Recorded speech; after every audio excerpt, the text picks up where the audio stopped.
तमिलनाडु के पुडुकोट्टई जिले में ना कुछ साल पहले एक बहुत ही मामूली सी चीज ने वहां की औरतों की जिंदगी में एक कमाल का बदलाव ला दिया। और वो चीज थी एक साइकिल। तो चलिए इसी कहानी को जरा और करीब से जानते हैं। क्या साइकिल चलाना एक सामाजिक आंदोलन हो सकता है? सुनने में थोड़ा अजीब लगता है ना, लेकिन पुडुकोट्टई की हजारों ग्रामीण औरतों के लिए साइकिल चलाना सिर्फ कहीं आना जाना नहीं था। नहीं, ये तो उनकी आज़ादी, उनकी आत्मनिर्भरता और सालों से चली आ रही पुरानी सोच को तोड़ने का एक जबरदस्त जरिया बन गया था। लेकिन हाँ, ये क्रांति कोई रातों रात नहीं हुई। ये समझने के लिए कि भाई एक मामूली सी साइकिल इतनी पावरफुल कैसे बन गई, हमें थोड़ा सा पीछे चलना होगा, एक ऐसी दुनिया में जहां औरतों के लिए पहिए थे ही नहीं। तो हम बात कर रहे हैं पुडुकोट्टई की, भारत के सबसे गरीब जिलों में से एक। यहाँ की औरतों की जिंदगी ना परंपराओं की जंजीरों में जैसे जकड़ी हुई थी। उनकी आज़ादी, उनका घूमना फिरना बहुत ही लिमिटेड था। मतलब हर छोटे बड़े काम के लिए उन्हें घर के मर्दों पर ही डिपेंड रहना पड़ता था। सोचिए कैसी घुटन भरी जिंदगी रही होगी। लेकिन फिर बदलाव की एक हवा चली, और इस हवा की शुरुआत हुई जमीला और फातिमा जैसी कुछ हिम्मत वाली औरतों की अपनी अपनी कहानियों से। उन शुरुआती औरतों में से एक थीं जमीला बीबी। उन्होंने कहा, और क्या खूब कहा, ये मेरा अधिकार है, अब मैं कहीं भी जा सकती हूँ, मुझे अब बस का इंतजार नहीं करना पड़ता। उनकी आवाज में वो कॉन्फिडेंस, वो आज़ादी साफ झलकती है जो साइकिल ने उन्हें दी। सोचिए, अब घंटों बस का इंतजार नहीं, अब वो अपनी मर्जी की मालिक थीं। जब मन किया, जहां मन किया, चल दी। पर यह सफर इतना आसान नहीं था, बिल्कुल भी नहीं। फातिमा को आज भी याद है कि जब उन्होंने साइकिल चलाना शुरू किया था तो लोग कैसे उन पे ताने कसते थे, कैसी कैसी बातें बनाते थे। भाई, उस समाज में एक औरत का साइकिल चलाना एक तरह से बगावत ही तो मानी जाती थी।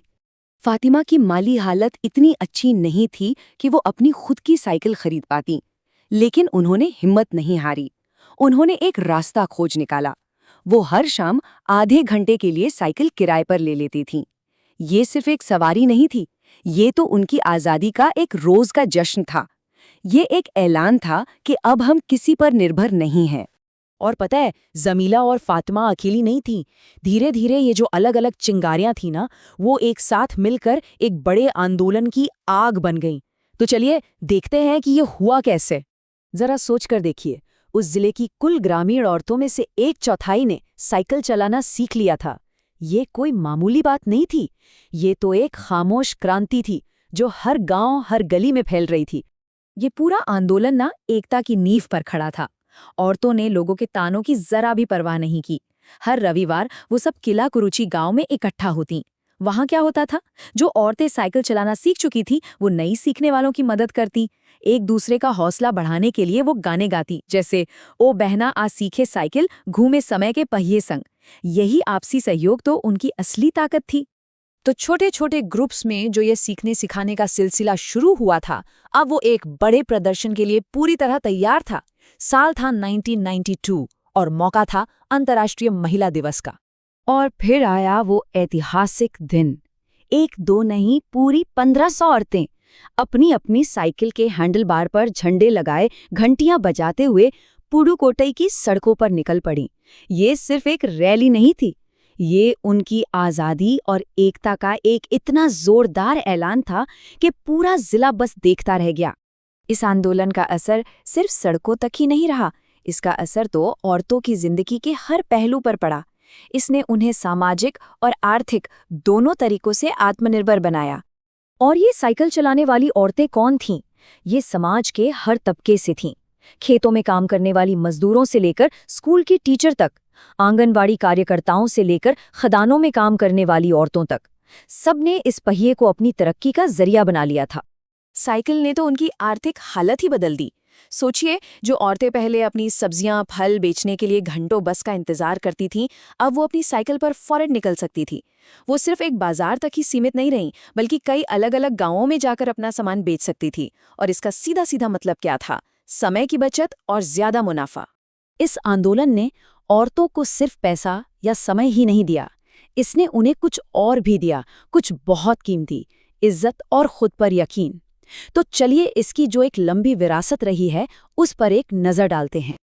अब पुडुकोट्टई की औरतों के लिए साइकिल सिर्फ लोहे का एक ढांचा नहीं रह गई थी। नहीं, वो उनकी आज़ादी का सिंबल थी, उनके आत्मसम्मान का प्रतीक थी और इस बात का सबूत थी कि वो भी तरक्की के पहिए पर सवार हो सकती हैं। जैसा कि आंदोलन में शामिल एक महिला ने खुद कहा, इस आंदोलन ने औरतों के आत्मविश्वास को बढ़ाया है और उन्हें आत्मनिर्भर बनाने में बहुत बड़ी भूमिका निभाई है। और बात भी सही है, अब वो अपने काम खुद कर सकती थीं, अपने बच्चों को स्कूल ले जा सकती थीं और दूर-दूर तक का सफ़र भी बिना किसी के सहारे के कर सकती थीं। तो बस साइकिल के उन 2 पहियों ने औरतों के लिए आज़ादी का एक बिल्कुल नया रास्ता खोल दिया। एक ऐसा रास्ता जो उन्हें आत्मनिर्भरता, आत्मसम्मान और सच्ची खुशी की ओर ले गया।